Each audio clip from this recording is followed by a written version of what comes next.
All right, guys, so I got in a 2000, I think it's a 2011 Dodge Nitro. It's here because the owner's having an issue with the front brakes. All right, it's constantly smoking. She's going through brake pads, and if you look at the red color on this rotor, that's a very like dead giveaway that something's going on here. This rotor is being overheated. The rotor on the front right side looks normal, does not look red like this. So whenever I'm dealing with these type of issues, so to get a new rotor, new pads, obviously a new caliper, but you can't forget replace the brake hose, okay? Because a lot of times I've seen this before where people go through calipers and calipers and calipers, and the problem keeps happening when all along the problem was in the brake hose.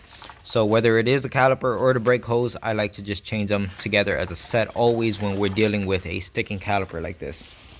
As you can see, we got a new caliper right there, new hose. I got the new pads and rotors over there. But I ran into an issue. I look at this fitting, and I'm like, well, something does not look right.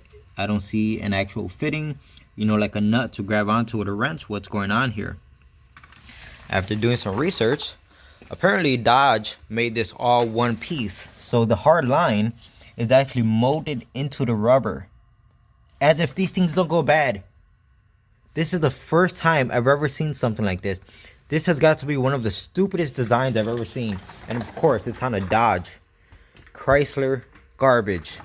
These cars just piss me off. I did not know about this going into this job. So the quote that I gave the customer, even though now I have to, well, you're asking, well, how do you fix this? Well, you have to cut off the fitting. So yes, you got to cut the brake line. You got to put a traditional nut on it. And then you got to flare the end to accept a regular brake line that would thread into this right here.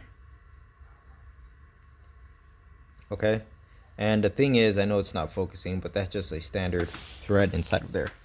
The thing is, I already gave the customer a quote, and now that I run into this problem, I can't be like, oh, well, now the bill's going up because I didn't know about this. No, it's not her fault, and it's my fault I didn't know about this, but I never thought I would ever see something like this. This is absolutely crazy. So basically, now I'm doing a lot more work, and I'm charging the same price because I don't think it would be right for me to just jack up the price just because of my ignorance. Anyway, this is an excuse of me to rant and just complain about stupid Dodge crap. Leave a comment below if you ever seen something like this, because this is absolutely ridiculous in my opinion.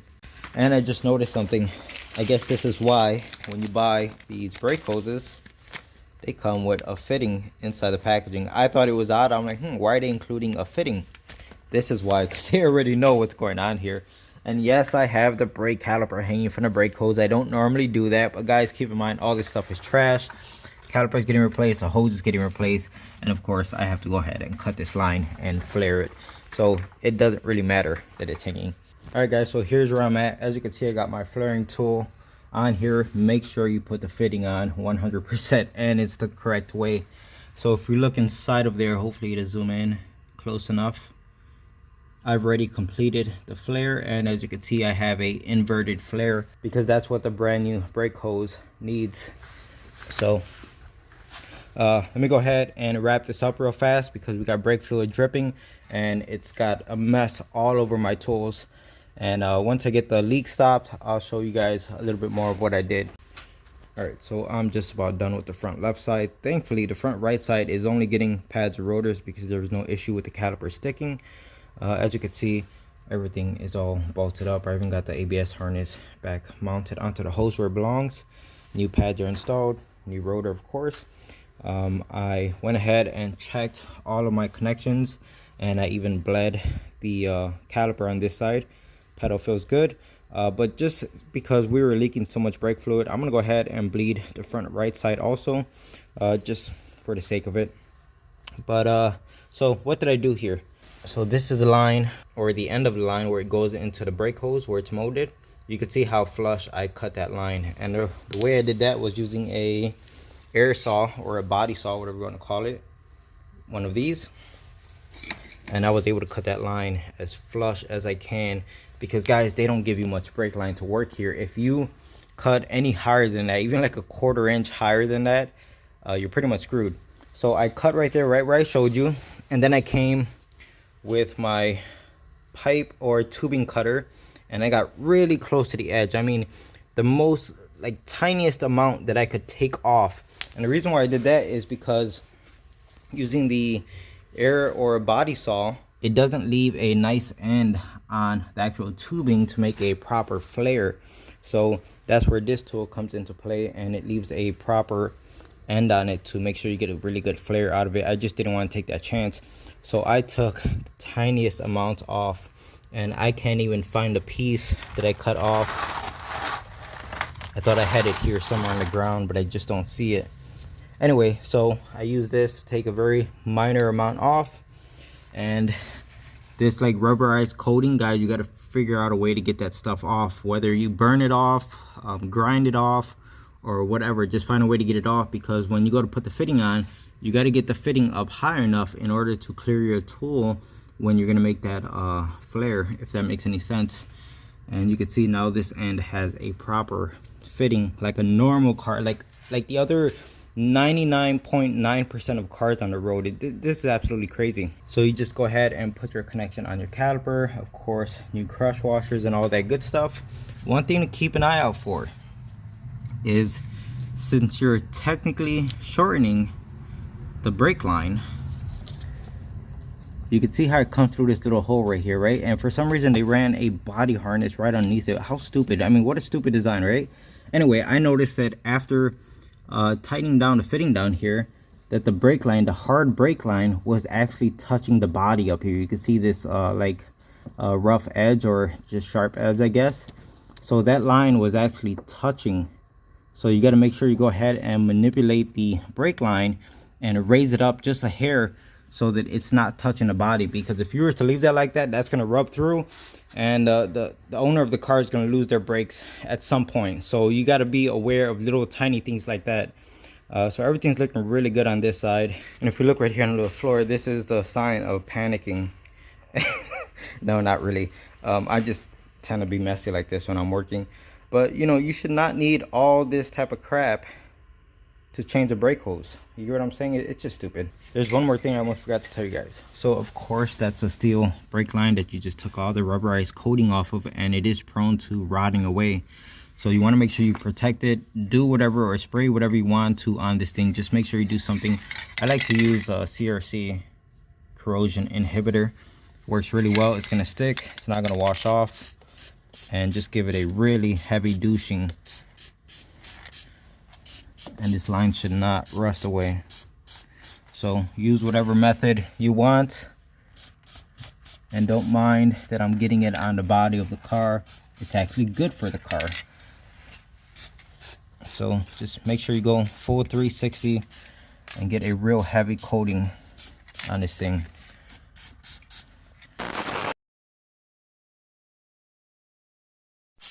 Here I have a 2004 Honda Accord, and it's here because the owner wants me to change the AC compressor. So the AC compressor on this thing, whenever you engage, and by the way, the AC still works, but whenever you turn on your AC, it sounds like a bag of rocks.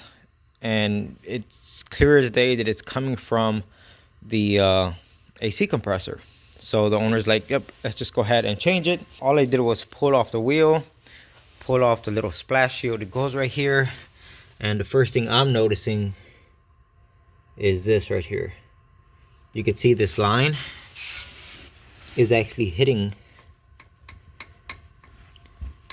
the AC compressor, and as it turns on and engages and starts spinning, this is why when the AC is off you don't hear anything, but the second the AC turns on, it sounds like a bag of rocks, because it's actually hitting this line right here.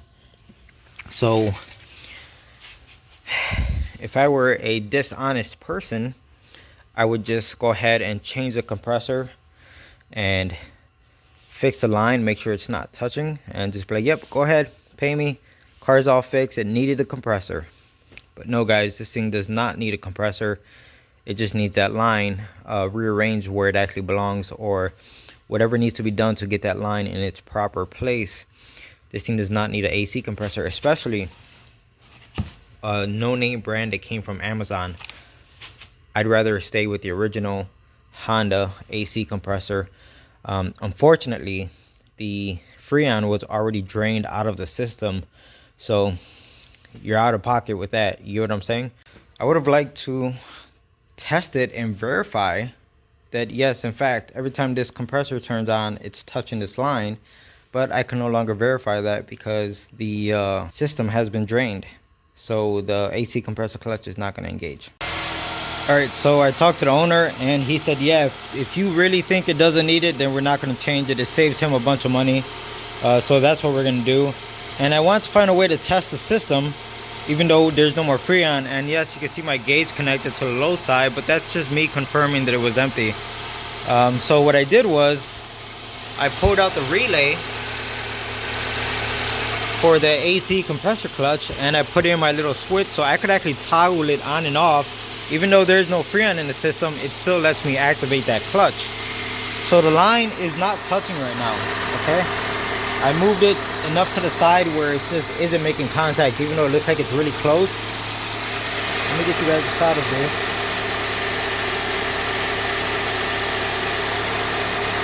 I'm gonna go ahead and turn it on right now.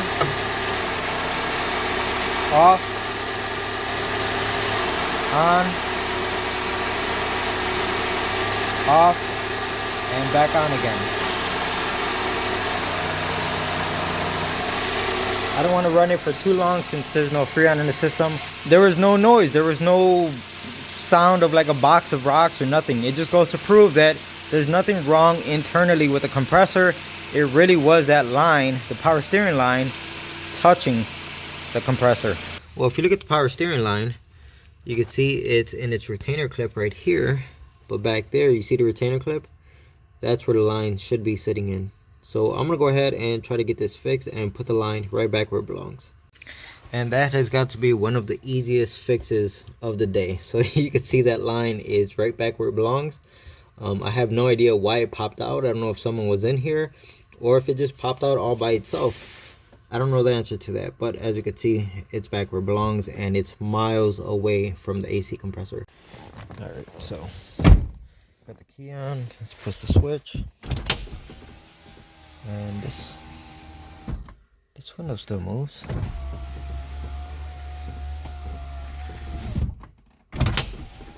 So I just got off the phone with the owner and he said yes, the window still works. He's just concerned about like that popping noise, and then he said once in a while the glass does come down a little bit crooked. This sounds almost like a window regulator. I don't know how this glass is attached to the regulator. Sometimes they have like a bolt with a screw on it. And if that thing is loose, that could make that clunky noise that he's hearing. And I got a little bit more backstory on that power steering line that was touching the AC compressor. So he said not long ago, the engine started to like shake violently. He went to like a small shop and they told him his engine mount is destroyed. Okay, so they replaced the front engine mount, he said, and the one on the right side.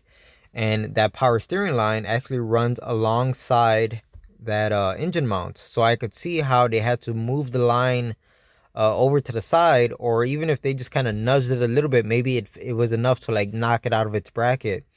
But he said, yeah, that kind of all adds up now because it was around the time that he got the engine mounts fixed that this noise soon after it started to develop. So there goes all the pieces of the puzzle, guys. Guys, I just had a feeling. So here goes the noise. All the way up. Right? Oh, and look, the glass actually came out of the rail. Going back down. Anyway, let me show you guys the problem. Oh, I don't know. Maybe that bolt shouldn't be backed out halfway. And maybe there should be a bolt right there. Amazing. This all comes down to, like, both of the problems on this car right now come down to people touching the car and doing crap like this. This is, look at that. Look how loose that is. That's ready to fall out. This glass is ready to fall out of here. So I'm going to go ahead and tighten this, put a little bit of blue thread locker on it. We'll get a replacement bolt for this. And who knows, the other bolt might be inside of here somewhere. Or not. Let's see if I can see it in here. Nope, I'm not seeing it. This is crazy.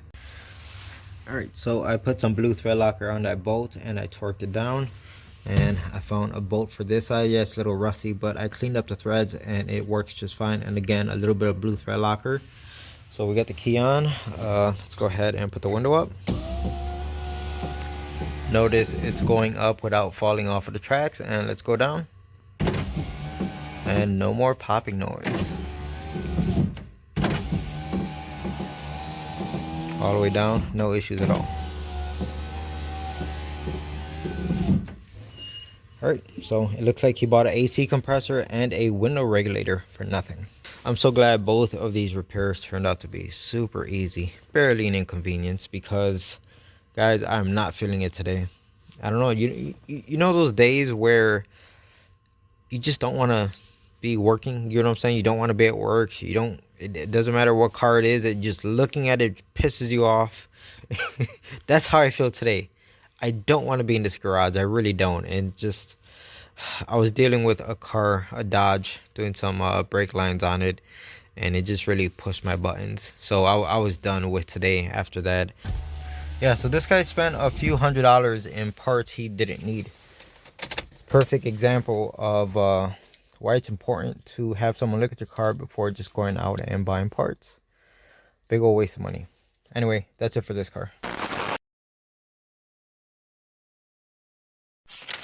Alright, this is going to be a very short video, guys. I got a 2008 Ford F150. It's here in the garage because it's getting all new rack and pinion, all the lines associated with it, new sensor, new power steering pump. You can see how nasty that looks.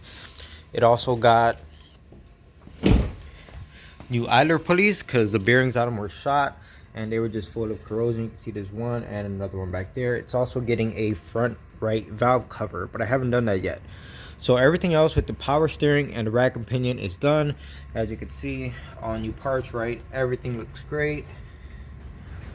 Here's a problem. After doing the power steering job and the rack and pinion job, let me show you what the truck is doing when I attempt to start it. Now, I had just filled up the system with power steering fluid, so I'm like, okay, let me verify that there aren't any leaks and everything's good before I move on to doing the valve cover job. So I go to start the truck.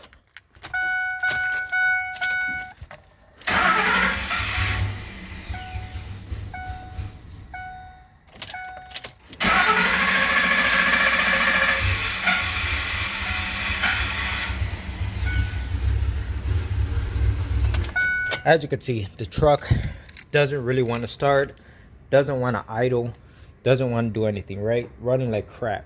So here's the codes that popped up. Let me turn off this light for you. Okay, fuel rail, pressure sensor, circuit performance, multiple misfires, sensor reference voltage A low circuit, oxygen sensor stuck. All these codes popped up just right now, guys. This car drove in perfectly. I say car, but you know I mean truck. So this truck drove in perfectly, no check engine light, and all I did was replace the rack and pinion on the power steering pump with the lines. I'm like, I didn't touch anything else. Why is this truck doing this? This doesn't make sense. So then at this point, I'm already frustrated because this is not good news for me, and of course the owner is not trying to get this phone call, right? So I see, you know, codes related to the fuel pressure, and I know that these F-150s have a issue with the fuel pump module going bad because it's just a crappy location of where Ford decided to put it, which is, you know, back here somewhere, like by the wheel. It's got to be up there. You guys can see the edge of it. So I went ahead and had a look at the module. I'm not seeing anything crazy, but then I was like, you know what? I'm getting ahead of myself here. Let's take 2 steps back. This truck came in running fine, right? This seems like a lot of, let's just call them electrical faults. Like the computer isn't happy with multiple things, right? So I'm thinking to myself, what did I do that has to do with the engine harness? There's only one thing I unplugged, and it was this connector right here, which as you can see, it's plugged in. So I didn't forget to plug that in before I started the engine. So that's not the problem. And then I remembered something. We did put a brand new power steering sensor on this thing. Here goes the brand, and of course guys, it's not OEM, from Rock Auto standard motor products, so that's what I'm using. Anyways, you guys just saw the truck doesn't want to start, right? And if it does start, it runs like crap. Here goes our brand new sensor. Let's go ahead and unplug it.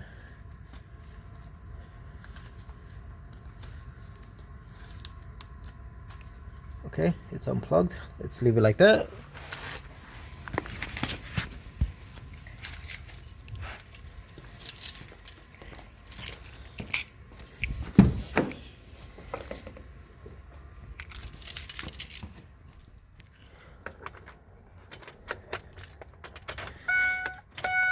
Let's attempt to start it now.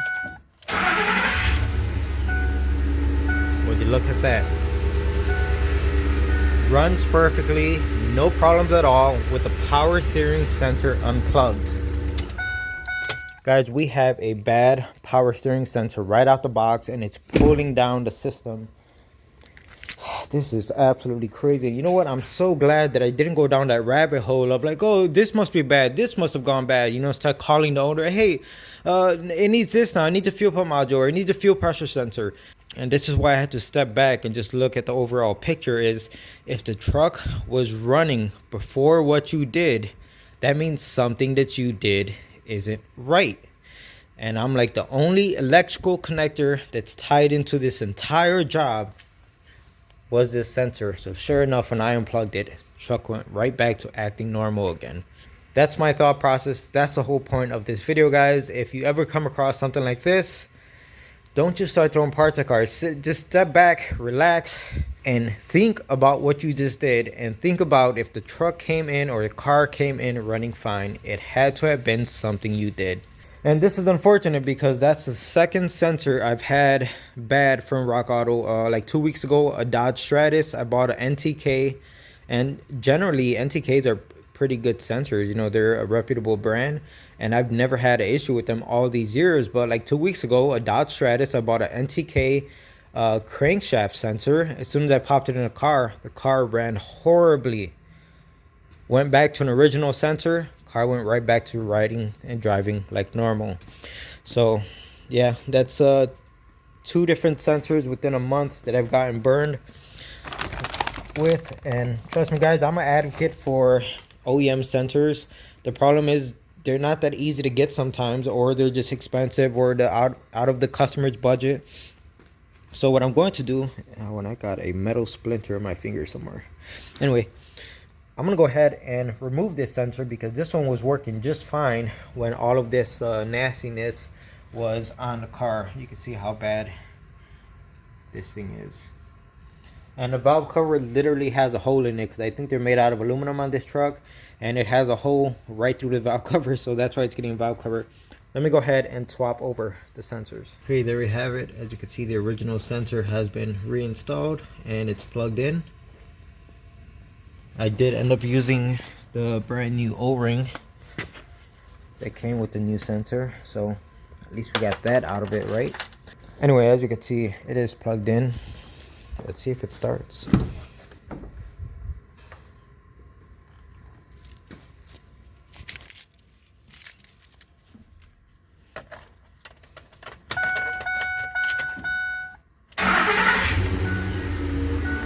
Like a dream. Perfect. And that just proves my point. It was the sensor. Alright, I'm gonna go ahead and turn this off. I'll clear all the codes, and then I can move on from this nightmare and finish the valve cover. And this is 100% how people go down a rabbit hole of changing parts after parts, and then they keep introducing more problems into the car. Because guess what? The next parts that they're going to change, they're not also going to be OEM. They're going to be aftermarket garbage that introduce their own problems. So that's how people get stuck down this rabbit hole, and then they end up with a car that even though it's been to 5 shops, nobody could figure it out. And that's exactly how these type of things happen. Anyway guys, that's going to be it for this video. I'm glad I caught this one fairly quickly rather than losing the little bit of hair that I have left over it, and I could wrap up this job.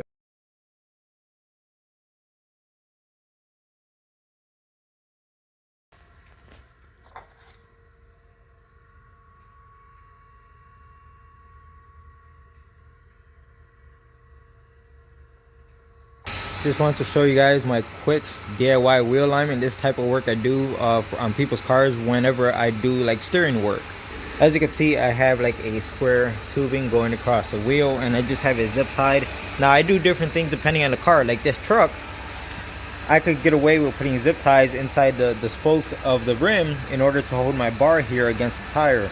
Some cars I can't do that, so I just have to come up with more clever ways using clamps or just weights or whatever to keep this bar across the wheel. And as you can see, I got a measuring tape going to that side, and I'm just using a magnet right here to hold the measuring tape in place.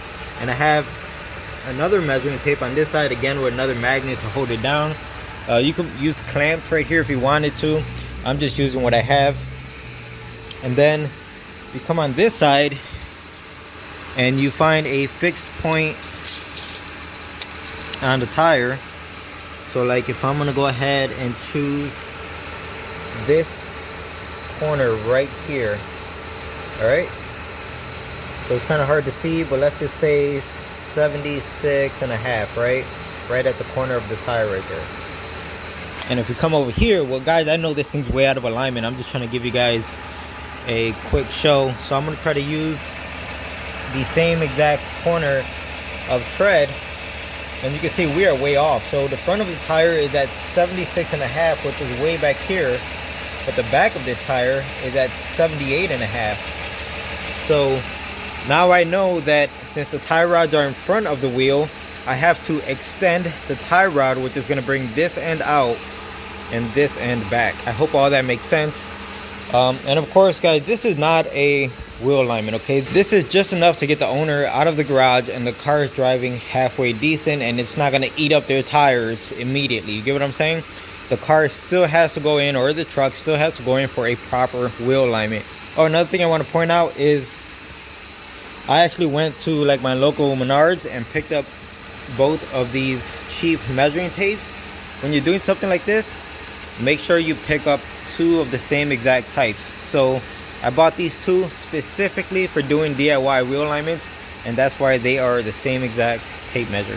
All right, so I'm just about done. If we do another quick measurement on this side, I know you guys can see, you know, whatever it's called, the parallax effect, but from my eyes I could see this is about 77 and 5/8 right at the corner of that tread from what I'm seeing. Okay, and if we come over here, same spot, corner of that tread, pretty close to 77 and 5/8, and that's way better than being 2 inches off from front to rear. That's as close as I'm gonna get it, and I guarantee you the truck would drive a million times better because I took it out for initial test drive, so I'm gonna do one more test drive, and I guarantee it's gonna feel like a whole new truck. Of course, the steering wheel is still gonna be crooked a little bit, but that's why it needs to go in for a proper wheel alignment. So that's gonna be it for this one, guys.